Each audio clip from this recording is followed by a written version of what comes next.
Hello everyone.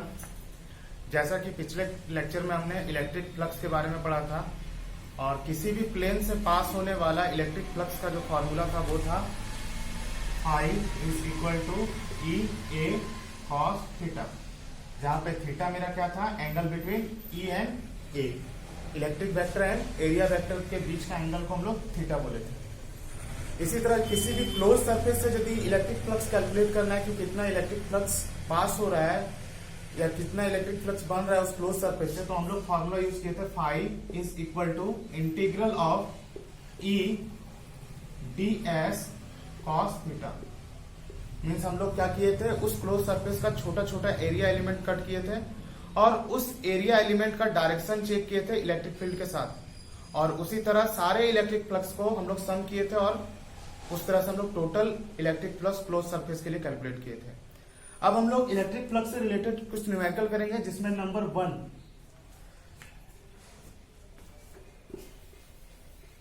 पहला जो numerical है इसमें है कि एक रेक्टेंगुलर कोऑर्डिनेट में क्यूब का अरेंजमेंट कुछ इस तरीके से है।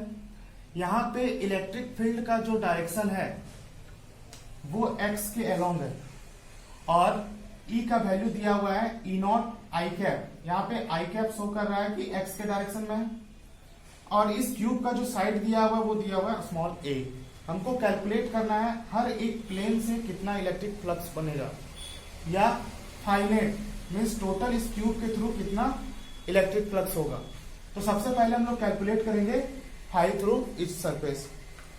तो यहाँ पे यदि इस क्यूब का बात करें तो टोटल 6 प्लेन है, 1 2 3 4 और एक अपर सरफेस एक लोअर सरफेस, टोटल 6 प्लेन है।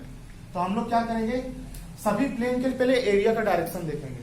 तो हम लोग फर्स्ट प्लेन के लिए देखेंगे तो एरिया का डायरेक्शन जस्ट इससे आउटवर्ड मीन्स नॉर्मल डायरेक्शन हम लोग लेंगे आउटवर्ड की तरफ, तो ये मेरा क्या देगा, एरिया की डायरेक्शन। अब यदि हम लोग सेकेंड प्लेन का बात करें तो इससे आउटवर्ड ये मेरा क्या देगा, एरिया का डायरेक्शन। इसी तरह अपर सरफेस का यदि बात करें तो इससे नॉर्मल ये मेरा क्या देगा, एरिया का डायरेक्शन। लोअर सरफेस का बात करें तो एरिया का डायरेक्शन।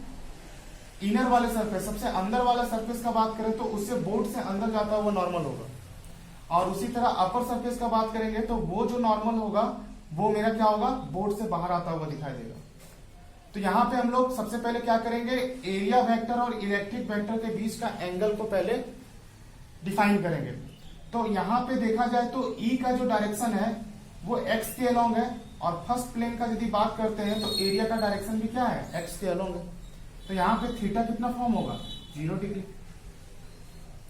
इसी तरह यदि हम लोग लोअर सरफेस का बात करें तो यहाँ पे इलेक्ट्रिक फील्ड का डायरेक्शन एक्स के अलोंग है और एरिया का डायरेक्शन डाउनवर्ड, मतलब यहाँ पे जो एंगल बन रहा होगा वो बन रहा होगा theta equal to 90 degree. Upper surface का बात करेंगे तो एरिया का डायरेक्शन अपवर्ड की तरफ है और यहाँ पे जो इलेक्ट्रिक फील्ड का डायरेक्शन है वो एक्स के अलोंग। कहने का मतलब यहाँ पे जो एंगल फॉर्म होगा थीटा इक्वल टू 90 डिग्री। इसी तरह लेफ्ट साइड का बात करें तो एरिया का डायरेक्शन जस्ट लेफ्ट साइड है और यहाँ पे इलेक्ट्रिक फील्ड का जो डायरेक्शन होगा वो एक्स के अलोंग, यानी यहाँ पे जो थीटा का फॉर्मेशन होगा वो होगा 180 डिग्री। इनर सरफेस का बात करें तो इनर सरफेस में एरिया का डायरेक्शन जो होगा वो बोर्ड से अंदर जाता हुआ होगा। कहने का मतलब है इलेक्ट्रिक फील्ड का डायरेक्शन एक्स के अलोंग, एरिया का डायरेक्शन इनवर्ड, यानी यहाँ पे जो एंगल फॉर्म होगा वो 90 डिग्री।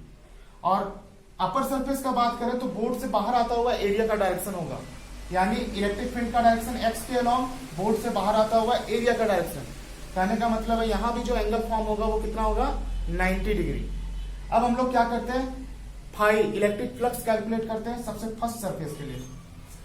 तो फर्स्ट सरफेस के जब इलेक्ट्रिक फ्लक्स कैलकुलेट करेंगे तो फाई 1, इसको हम लोग 1 नेम कर देते हैं। तो फर्स्ट प्लेन के लिए जब कैलकुलेट करेंगे तो phi 1 is equal to E A cos theta. यहाँ पे ई का वैल्यू देखो तो ई नॉट दिया हुआ है, तो यहाँ पे ई नॉट पुट करेंगे। एरिया साइड ए दिया हुआ है इस क्यूब का, तो एरिया कितना बनेगा, ए स्क्वायर। कॉस थीटा, थीटा का वैल्यू 0 डिग्री फर्स्ट प्लेन के लिए, तो यहाँ पे कॉस 0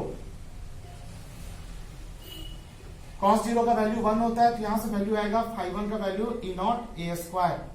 यदि फाई 2 का वैल्यू हम लोग कैलकुलेट करें, हम लोग इस प्लेन का नेम हम लोग करते हैं प्लेन 2। तो प्लेन 2 के लिए यदि हम लोग इलेक्ट्रिक फ्लक्स का बात करें तो यहाँ पे थीटा 180 डिग्री है और ई का वैल्यू पहले पुट करेंगे तो ई नॉट एरिया का वैल्यू ए स्क्वायर कॉस 180 डिग्री, यानी यहाँ पे जो कॉस 180 का डिग्री जो वैल्यू होगा वो होगा -1 और ये रिजल्टेंट देगा minus E naught A square. इसी तरीके से यदि 90 डिग्री का यदि हम लोग देखें तो 5 3 is equal to 5 4 is equal to 5 5 is equal to 5 6। कहने का मतलब है सभी जो प्लेन है 5 3 5 4 5 5 5 6 इन फ्लक्स में देखा जाए तो थीटा का जो वैल्यू है 90 डिग्री, यानी यदि हम लोग वैल्यू पुट करेंगे तो आएगा ई नॉट एरिया का वैल्यू ए स्क्वायर कॉस 90 डिग्री। कॉस 90 का वैल्यू कितना होता है 0, तो यहां से रिजल्टेंट कितना आ जाएगा 0। तो 5 3 5 4 5 5 5 6 का वैल्यू 0, 5 2 का value minus E naught A square, 5 1 का value E naught A square. First का आंसर हम लोग कैलकुलेट कर लिए। उसी तरह फाइनाइट मतलब टोटल क्यूब के थ्रू कितना इलेक्ट्रिक फ्लक्स बनेगा, तो सिंस इन फ्लक्सेस का वैल्यू कितना है 0, तो जो भी फ्लक्स बनेगा वो किसके थ्रू बनेगा फाई 1 मीन्स प्लेन 1 के चलते और दूसरा फाई 2 यानी प्लेन 2 के चलते।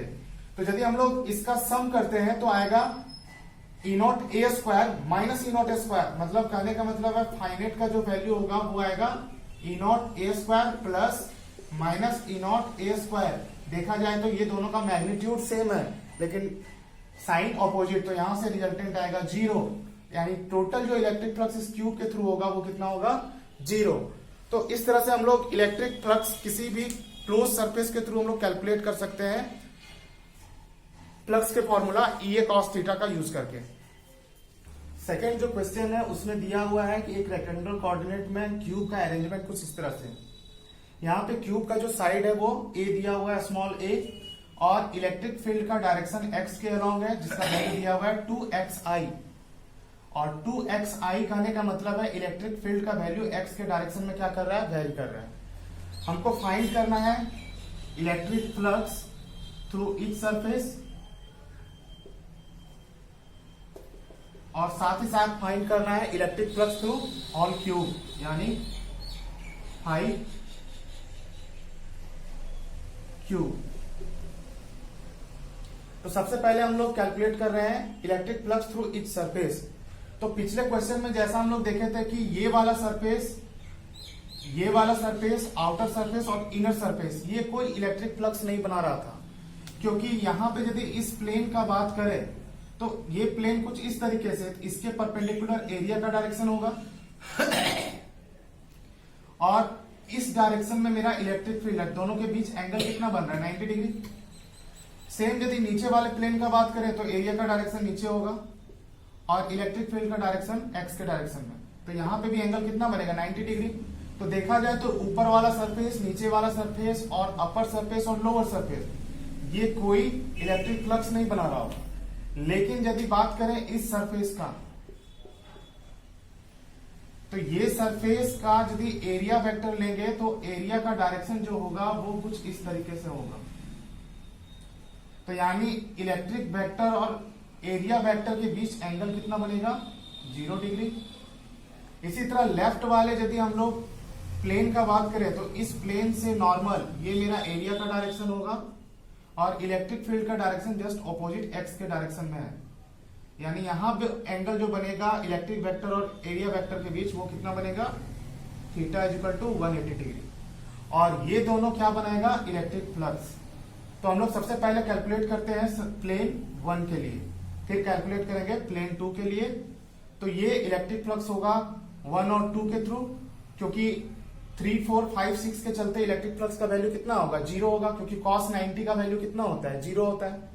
तो हम लोग जो इस क्यूब के थ्रू देखेंगे तो वो फ्लक्स जो बनेगा वो बनेगा सिर्फ प्लेन 1 से और प्लेन 2 से। तो सबसे पहले हम लोग प्लेन 1 के लिए कैलकुलेट करते हैं। तो phi 1 E A cos theta ये होता है फॉर्मूला इलेक्ट्रिक फ्लक्स का। तो यहां पे इलेक्ट्रिक फील्ड का जो वैल्यू दिया हुआ है वो दिया हुआ है 2xi। तो यहां पे लिखेंगे 2x मैग्नीट्यूड है तो 2x सिर्फ लिखेंगे। एरिया का वैल्यू कितना होगा, ए साइड है तो एरिया का वैल्यू हो जाएगा ए स्क्वायर और कॉस थीटा यानी कॉस, यहाँ पे एंगल कितना बन रहा है 0 डिग्री, तो कॉस 0 डिग्री।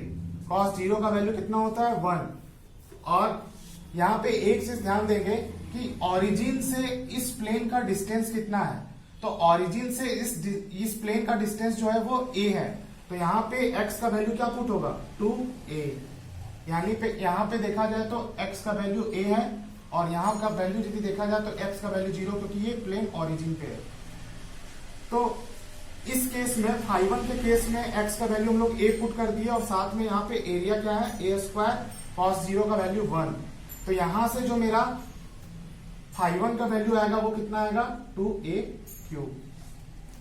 इसी तरह यदि हम लोग φ2 निकालें तो φ2 में इलेक्ट्रिक फील्ड का वैल्यू 2x, एरिया का वैल्यू सेम रहेगा a², cos थीटा, यहां पे cos थीटा कितना बन रहा है 180 डिग्री, cos 180 का वैल्यू होता है -1, तो हम लोग यहां पे पुट करेंगे तो आएगा 2x का वैल्यू यहाँ पे देखो तो फर्स्ट सेकंड प्लेन के लिए कितना है डिस्टेंस, वो 0 है, तो यहां पे हो जाएगा x का value 0, a² cos theta minus ये मल्टीप्लाई होगा, क्योंकि 0 से मल्टीप्लीकेशन होगा तो ये 0 बन जाएगा।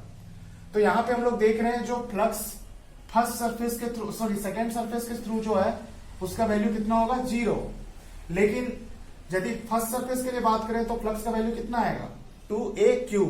अब हमको निकालना है फाई थ्रू होल क्यूब, मतलब electric flux through whole cube, तो इस प्लेन के लिए तो 0 हो गया, इस प्लेन के केस में देखें तो 2a³, इस प्लेन के केस में भी 0, अपर वाला पार्ट में भी 0, लोअर पार्ट में भी 0, लेफ्ट वाले में 0। तो जो भी फ्लक्स बन रहा है वो किससे बन रहा है, सिर्फ ये वाले क्यूब से, ये वाले क्यूब के प्लेन से।